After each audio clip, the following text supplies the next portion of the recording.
Hello students, welcome to RG Studio. My name is Rahul. I am a teacher. इस video में मैं आपको योग विज्ञान से संबंधित 20 महत्वपूर्ण प्रश्नों की जानकारी दूंगा जो कि योगा के संबंधित विभिन्न एंट्रेंस एग्जाम और योगा के संबंधित सर्टिफिकेशंस एग्जाम्स के लिए बहुत अधिक यूजफुल हैं। तो ये वीडियो योग के संबंधित जो विभिन्न एंट्रेंस एग्जाम होते हैं under graduate, post graduate, diploma आदि लेवल पे, जैसे कि common university entrance test, CUT, PG, Dev Sanskriti Vishwavidyalaya Haridwar, Morarji Desai national institute of yoga new Delhi, diploma in yoga science Pune university, Lucknow university, Kurukshetra university, Maharshi Dayanand university Rohtak, Patna university, S Vyasa Bangalore, Patna university और अन्य सभी यूनिवर्सिटी और इंस्टीट्यूट जिनके लिए योगा के संबंधित एंट्रेंस एग्जाम होते हैं under graduate, post graduate, diploma आदि के लेवल के लिए, और योगा संबंधी जो सर्टिफिकेशन एग्जाम्स होते हैं लेवल 1, लेवल 2, लेवल 3 आदि, उन सभी के लिए वीडियो बहुत अधिक यूजफुल है। और जो कैंडिडेट्स विभिन्न यूनिवर्सिटी और इंस्टीट्यूट के योगा एंट्रेंस एग्जाम और योगा सर्टिफिकेशन एग्जाम्स के लिए तैयारी कर रहे हैं और इसके लिए ऑनलाइन या ऑफलाइन कोचिंग ज्वाइन करना चाहते हैं, इंपॉर्टेंट क्वेश्चन के PDF नोट्स लेना चाहते हैं, वो 9411513974 पे व्हाट्सअप कर सकते हैं। तो ऑनलाइन या ऑफलाइन कोचिंग और इम्पोर्टेंट क्वेश्चंस के PDF नोट्स के लिए व्हाट्सअप नंबर है 9411513974। और कॉम्पिटिटिव एग्जाम्स की प्रिपरेशन के लिए एक व्हाट्सअप ग्रुप बना रखा है जिसका लिंक आपको डिस्क्रिप्शन बॉक्स में मिल जाएगा। चैनल को सब्सक्राइब कर लें ताकि इंपॉर्टेंट क्वेश्चन के वीडियो मिलते रहें और विभिन्न जॉब्स और एडमिशंस के लिए जो नए अपडेट्स आते हैं उसकी जानकारी मिलती रहे। वीडियो को लाइक, शेयर और कमेंट जरूर कीजिएगा। तो यहाँ पे पहला क्वेश्चन है, घेरण संहिता में कितने प्रकार की नौली क्रिया का वर्णन मिलता है? घेरण संहिता में कितने प्रकार की नौली क्रिया का वर्णन मिलता है? इसका उत्तर है 4 प्रकार की। पहला है मध्यम नौली, दूसरा वाम नौली, तीसरा दक्षिण नौली, चौथा भ्रमर नौली।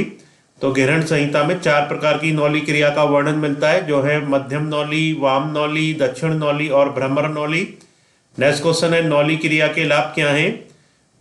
नौली क्रिया के लाभ क्या हैं? इसका उत्तर है ये हर्निया, मधुमेह, कब्ज और यौन संबंधी बीमारियों को दूर करने में सहायता करती है।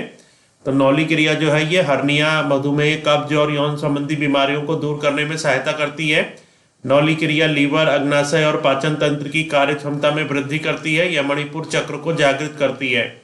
तो नौली क्रिया के जो लाभ होते हैं वो ये है, इस प्रकार से है कि यह हर्निया, मधुमेह, कब्ज और यौन संबंधी बीमारियों को दूर करने में सहायता करती है। और नौली क्रिया लीवर, अग्नाशय और पाचन तंत्र की कार्य प्रणाली में वृद्धि करती है। यह मणिपुर चक्र को जागृत करती है। नेक्स्ट क्वेश्चन है, हठयोग प्रदीपिका ग्रंथ के 4 अध्यायों का सही क्रम बताएं।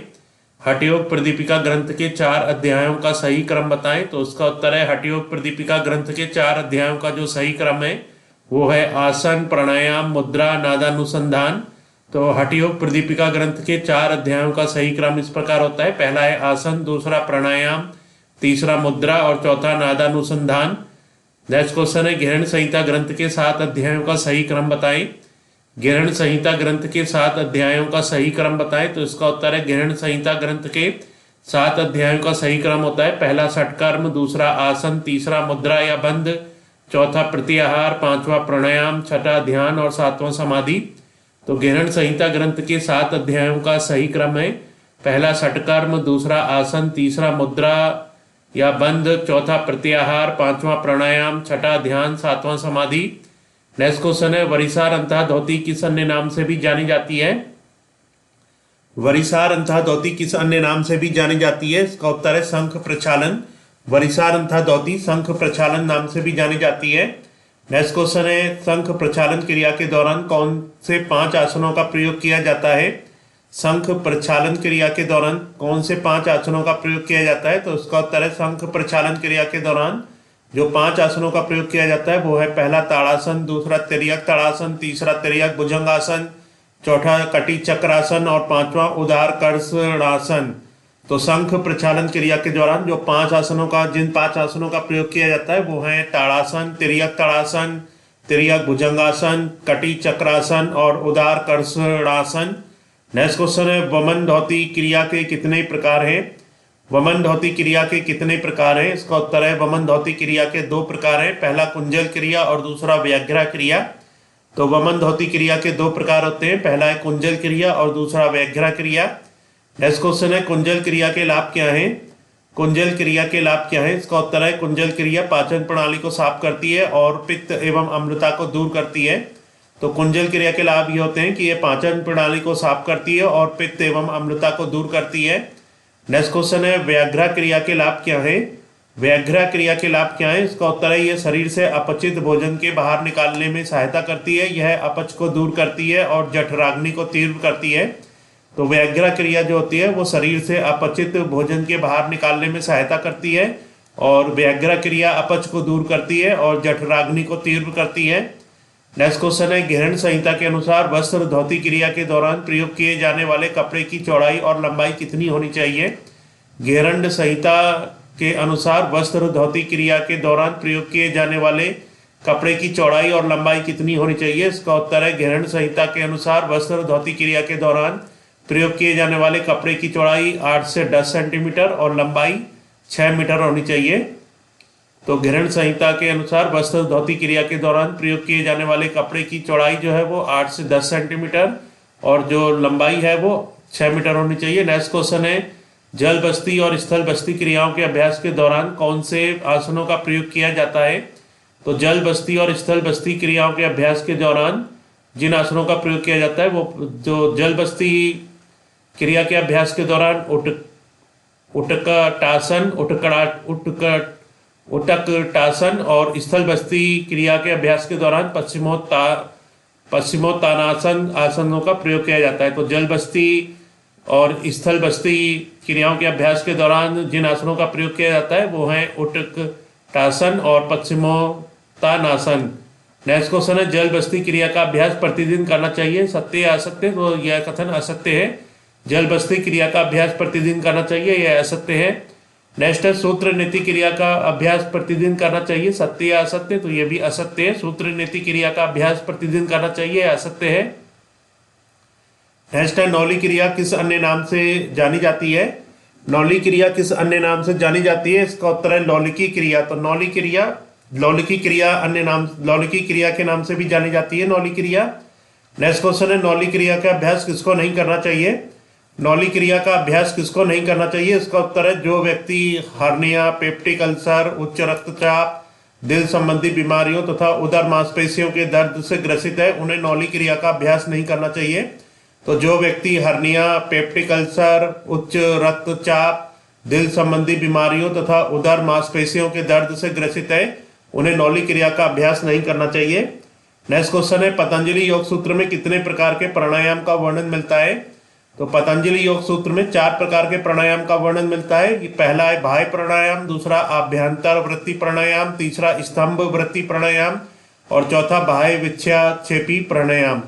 तो पतंजलि योग सूत्र में 4 प्रकार के प्राणायाम का वर्णन मिलता है। पहला बाह्य प्राणायाम, दूसरा आभ्यंतर वृत्ति प्राणायाम, तीसरा स्तंभ वृत्ति प्राणायाम और चौथा बाह्य विक्षेपी प्राणायाम। नेक्स्ट क्वेश्चन है त्राटक क्रिया के कितने प्रकार हैं? त्राटक क्रिया के कितने प्रकार हैं? इसका उत्तर है 3 प्रकार। पहला अंतः त्राटक, दूसरा बहिर्त्राटक, तीसरा अधोत्राटक। तो त्राटक क्रिया के 3 प्रकार होते हैं, अंतः त्राटक, बहिर्त्राटक और अधोत्राटक। नेक्स्ट क्वेश्चन है त्राटक क्रिया के लाभ क्या हैं? तो त्राटक क्रिया के जो लाभ होते हैं, त्राटक क्रिया का निरंतर अभ्यास हमारी स्मरण शक्ति, नेत्र दृष्टि, आत्मविश्वास और सोचने की शक्ति को बढ़ाता है।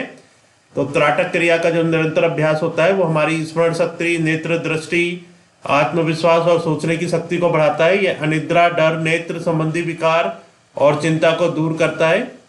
यह समाधि और संभावी सिद्धि को प्राप्त कराने में सहायक है।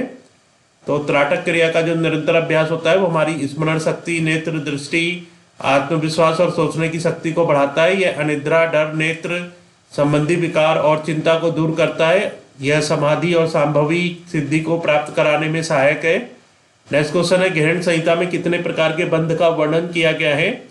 ग्रहण संहिता में कितने प्रकार के बंध का वर्णन किया गया है? तो इसका उत्तर है 4 प्रकार। ग्रहण संहिता में 4 प्रकार के बंध का वर्णन किया गया है। पहला है मूल बंध, दूसरा जालंधर बंध, तीसरा उद्यान बंध और चौथा महाबंध। तो ग्रहण संहिता में 4 प्रकार के बंध का वर्णन किया गया है जो कि इस प्रकार से है। पहला मूल बंध, दूसरा जालंधर बंध, तीसरा उद्यान बंध और चौथा महाबंध।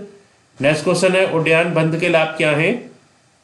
तो उद्यान बंध के लाभ क्या है? इसका उत्तर है उद्यान बंध के निरंतर अभ्यास से पाचन शक्ति, पाचन अग्नि तीव्र होती है। यह आमाशय, लीवर, फेफड़ों, अग्नाशय, आंतों और ग्रंथियों की कार्यप्रणाली में सुधार करता है। यह निरस्तता और तनाव को भी दूर करता है। तो उद्यान बंद के जो लाभ होते हैं, उद्यान बंद के निरंतर अभ्यास से पाचन अग्नि तीव्र होती है। यह आमाशय, लीवर, फेफड़ों, अग्नाशय, आंतों और ग्रंथियों की कार्यप्रणाली में सुधार करता है। यह निरस्तता और तनाव को भी दूर करता है। तो इस वीडियो में इंफॉर्मेशन दी गई है योग के संबंधित महत्वपूर्ण 20 प्रश्नों की, जो कि विभिन्न योगा एंट्रेंस एग्जाम जैसे कि CUT, PG, Dev Sanskriti Vishwavidyalaya Haridwar, Morarji Desai national institute of yoga के diploma in yoga science, Pune university, Lucknow university, Kurukshetra university, Maharshi Dayanand university Rohtak, Patna university, Vyasa Bangalore और अन्य सभी यूनिवर्सिटी और इंस्टीट्यूट्स के yoga entrance exam, under graduate, post graduate, diploma, NET आदि के लिए और योगा सर्टिफिकेशन एग्जाम्स के लिए वीडियो बहुत अधिक यूजफुल है। और जो कैंडिडेट्स विभिन्न योगा एंट्रेंस एग्जाम के लिए प्रिपरेशन कर रहे हैं, under graduate, post graduate, diploma, NET आदि के लिए और योगा सर्टिफिकेशन एग्जाम्स के लिए तैयारी कर रहे हैं और इसके लिए ऑनलाइन या ऑफलाइन कोचिंग ज्वाइन करना चाहते हैं, इंपोर्टेंट क्वेश्चन के PDF नोट्स लेना चाहते हैं, वो व्हाट्सअप कर सकते हैं 9411513974 पे। और कॉम्पिटेटिव एग्जाम्स की प्रिपरेशन के लिए एक व्हाट्सअप ग्रुप बना रखा है जिसका लिंक आपको डिस्क्रिप्शन बॉक्स में मिल जाएगा। चैनल को सब्सक्राइब कर लें ताकि इंपोर्टेंट क्वेश्चन के वीडियोज मिलते रहें और विभिन्न जॉब्स और एडमिशन्स के लिए जो नए अपडेट्स आते हैं उसकी जानकारी मिलती रहे। वीडियो को लाइक, शेयर और कमेंट जरूर कीजिएगा। वीडियो देखने के लिए बहुत बहुत धन्यवाद।